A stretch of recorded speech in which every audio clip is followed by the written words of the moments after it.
에스겔 제1장.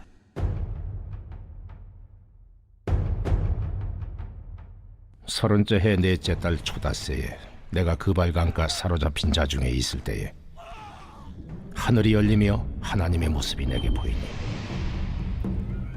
여호야긴 왕이 사로잡힌 지 5년 그 달 초닷새라. 갈대아 땅 그발강가에서 여호와의 말씀이 부시 아들 제사장 나 에스겔에게 특별히 임하고 여호와의 권능이 내 위에 있으니라.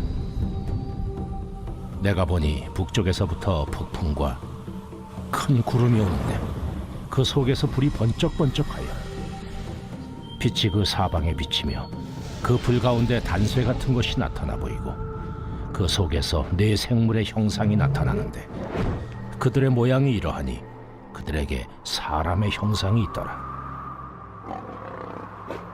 그들에게 각각 네 얼굴과 네 날개가 있고 그들의 다리는 곧은 다리요 그들의 발바닥은 송아지 발바닥 같고 광낸 구리같이 빛나며 그 사방 날개 밑에는 각각 사람의 손이 있더라.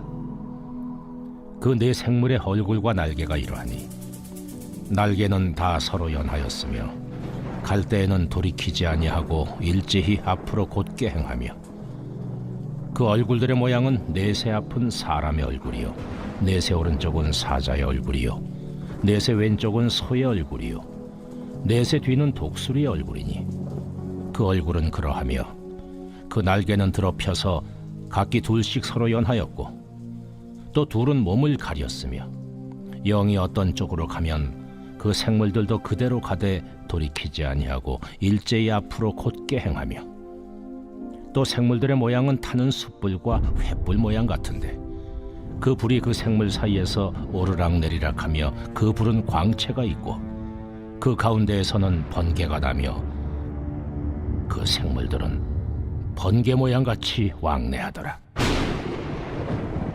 내가 그 생물들을 보니 그 생물들 곁에 있는 땅 위에는 바퀴가 있는데 그 네 얼굴을 따라 하나씩 있고 그 바퀴의 모양과 그 구조는 황후같이 보이는데 그 넷은 똑같은 모양을 가지고 있으며 그들의 모양과 구조는 바퀴 안에 바퀴가 있는 것 같으며 그들이 갈 때에는 사방으로 향한 대로 돌이키지 아니하고 가며 그 둘레는 높고 무서우며 그 네 둘레로 돌아가면서 눈이 가득하며 그 생물들이 갈 때에 바퀴들도 그 곁에서 가고 그 생물들이 땅에서 들릴 때에 바퀴들도 들려서 영이 어떤 쪽으로 가면 생물들도 영이 가려 하는 곳으로 가고 바퀴들도 그 곁에서 들리니 이는 생물의 영이 그 바퀴들 가운데에 있음이니라.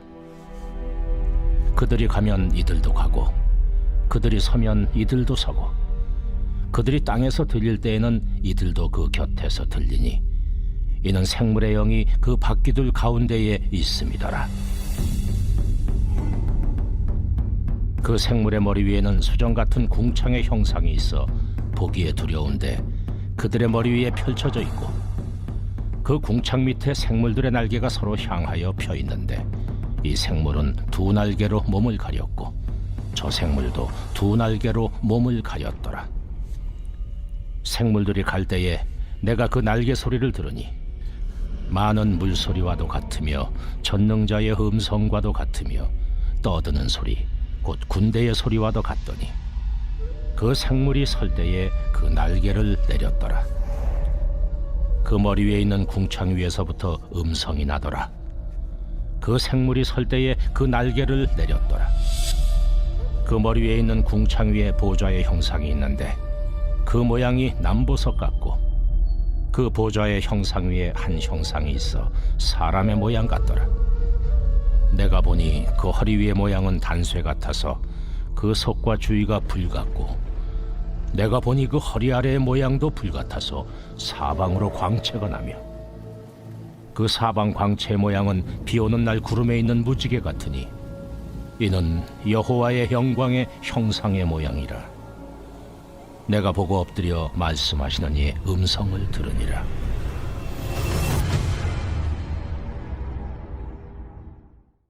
오늘부터는 에스겔의 말씀을 가지고 함께 은혜 나누고자 합니다. 에스겔 선지자, 그의 이름의 뜻은 하나님 나 힘, 하나님의 능력, 하나님은 강하시다라는 뜻을 가지고 있으며 그는 요시야 왕의 개혁 시기에 두드러진 활동을 한 사독 계열 제사장 가문의 일원이었을 것으로 추정됩니다. 그는 이사야, 예레미야처럼 대선지자로 구분할 수 있고요. 그가 활동했던 시기는 오늘 1장 2절에 기록된 대로 여호야긴 왕이 사로잡힌 지 5년이 된 시점이라 할 수 있는데요. 대략 BC 593년에 오늘의 환상을 통해 에스겔은 하나님 앞에 첫 번째 소명, 즉 부르심을 받게 되었습니다. 오늘 2절에 언급된 여호야긴 전에 여호야김 왕 때부터 그는 제사장으로 훈련을 받았었는데요. 이때 여호야김은 친애국 정책으로 인해 바벨론의 느부갓네살 왕에게 눈의 가시가 되었고 결국 느부갓네살은 BC 597년에 다시 예루살렘을 공격하였고 그때 여호야김 왕은 비참하게 죽어 나귀같이 내장되게 되었다고 성경은 말합니다. 그의 뒤를 이어 그의 아들 여호야긴이 왕이 올랐으나 석 달이 지나서 그도 느부갓네살에게 사로잡히는 신세가 되고 말았고 여호야긴에 이어 왕이 된 시드기야 왕 때 결국 BC 586년 예루살렘이 멸망하게 되었던 것입니다.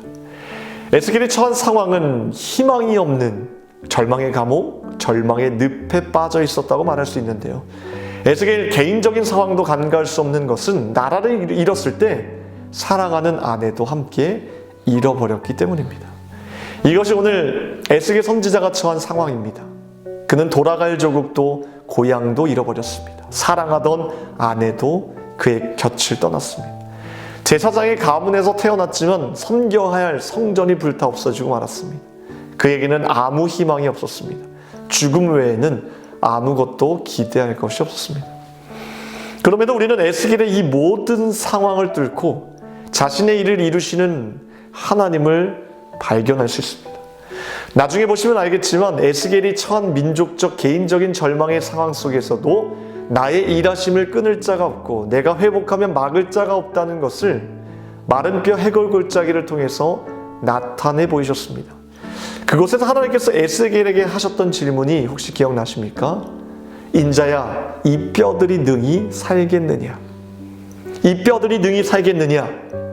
네가 생각하는 문제, 어려움, 내가 해결하지 못할 것이라 생각하냐? 말씀하시면서 에스겔의 연약한 생각을 만져주셨다는 겁니다. 하나님 오늘날에도 우리에게 동일하게 물어보십니다. 네가 불가능하다고 생각하는 거 내가 정말 못할 것 같니? 하시는 겁니다. 에스겔은 오늘 1장에서 언급하고 있는 환상 가운데 임하신 하나님의 현현의 과정에서 하나님은 에스겔을 파수꾼으로 세우시고 이스라엘을 깨우치기 위한 선지자의 귀한 소명을 허락해 주셨다는 겁니다. 사실 이 부르심은 2장 3절에서 더욱 뚜렷하게 드러나고 있습니다. 내가 이르시되 내게 이르시되 인자야 내가 너를 이스라엘 자손 곧 패역한 백성 나를 배반한 자에게 보내노라. 그들과 그 조상들이 내게 범죄하여 오늘까지 이르렀나니. 즉 바벨론에 사로잡혀간 유대인들에게 하나님의 말씀을 전하라는 사자의 소명을 주신 겁니다. 우리는 하나님이 에스겔 선지자를 부르시고 환상을 보여주시며 정확히 이 일을 하라 말씀하시는 과정을 보면서 왜 우리에게는 이러한 환상도 이러한 명확한 부르심도 말씀도 없는 것일까?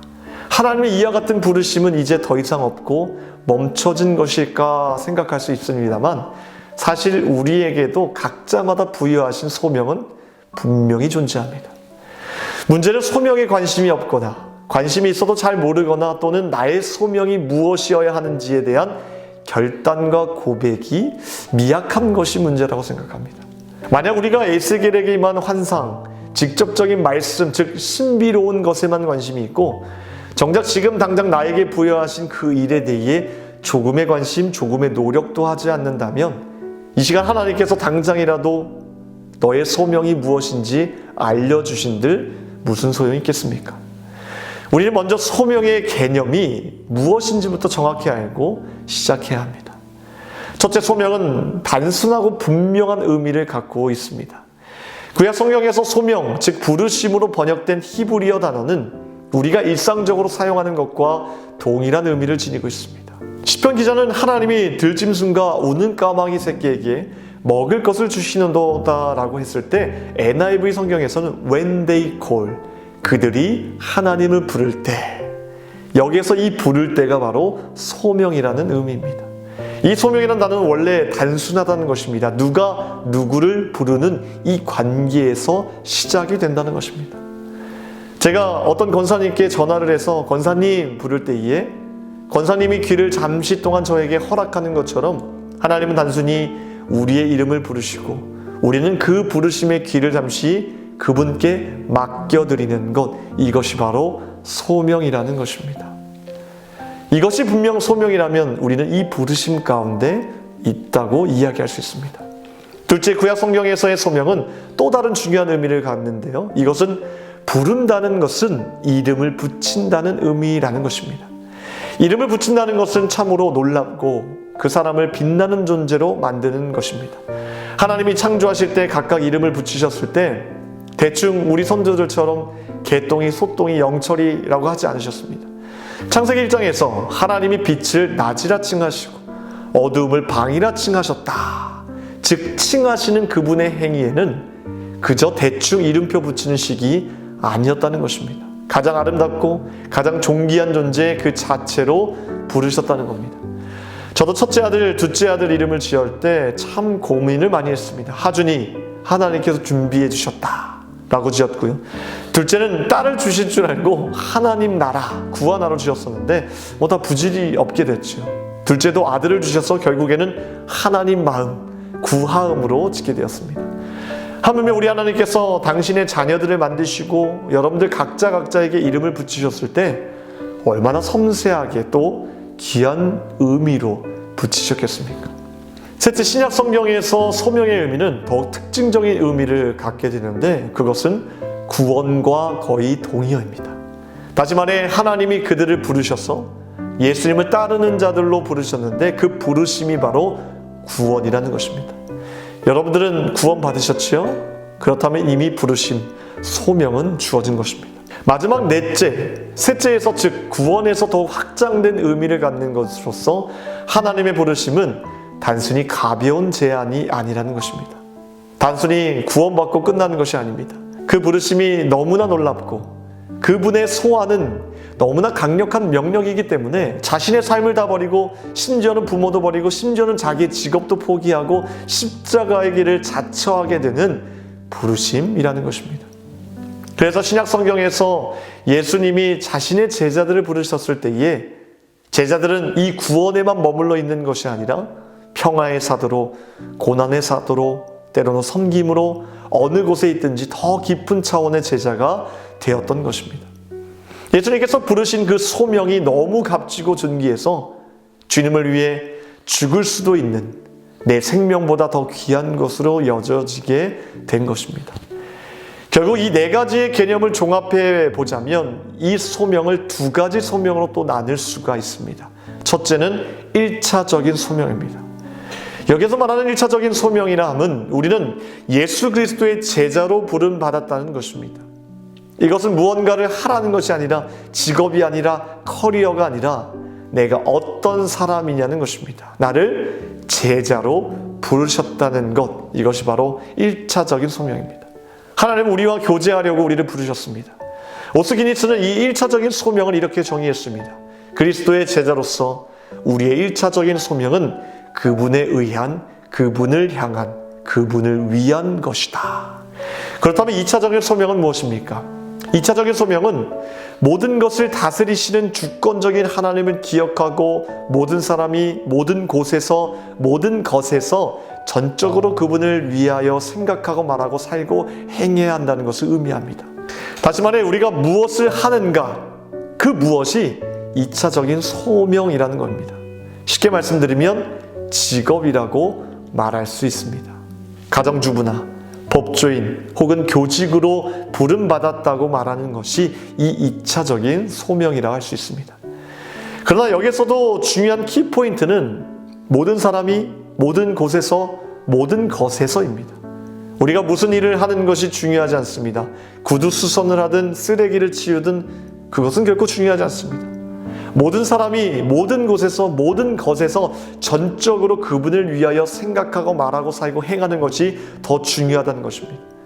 우리는 이 두 가지의 소명을 함께 붙잡고 있을 때 직업이라는 2차적인 소명보다 내가 제자로 부르심을 받았다는 이 1차적인 소명이 늘 앞에 있어야 하며, 이 부르심 앞에 내가 지금 당장이라도 할 수 있는 것이 명확히 무엇인지, 그 사명이 무엇인지 그것을 늘 찾아내고 또 실제로 행하며 살아갈 때 우리 삶이 더욱 풍성한 은혜로 채워지게 된다는 것입니다. 기도하겠습니다. 오늘 화요일 새벽에 함께 기도할 공동기도 제목은 코로나의 종식을 위해서 기도하겠습니다. 특별히 예배와 일상이 회복되게 하시고 코로나로부터 성도들의 건강을 지켜달라고 함께 기도하겠습니다. 기도하겠습니다. 우리를 주님의 제자로 불러주심을 감사합니다. 우리가 주님께 제자로 부르심을 받았고 제자로서 오늘 당장 해야 될 것이 무엇인지 귀한 사명을 깨닫게 하여 주시고 그 사명을 붙잡고 살아가는 주님의 귀한 제자가 될 수 있도록 도와주시옵소서. 하나님, 코로나의 대확산으로 인하여서 저희들 염려하며 고통받고 있습니다. 신음하는 사랑하는 백성들 고쳐주시고 회복시켜 주셔서 우리의 예배와 일상이 다시 회복될 수 있도록 도와주시옵소서. 이 새벽에 간절히 간구하는 제목들마다 주님께서 응답하여 주시옵소서. 모든 것 감사드리며 예수 그리스도의 이름으로 기도합나이다.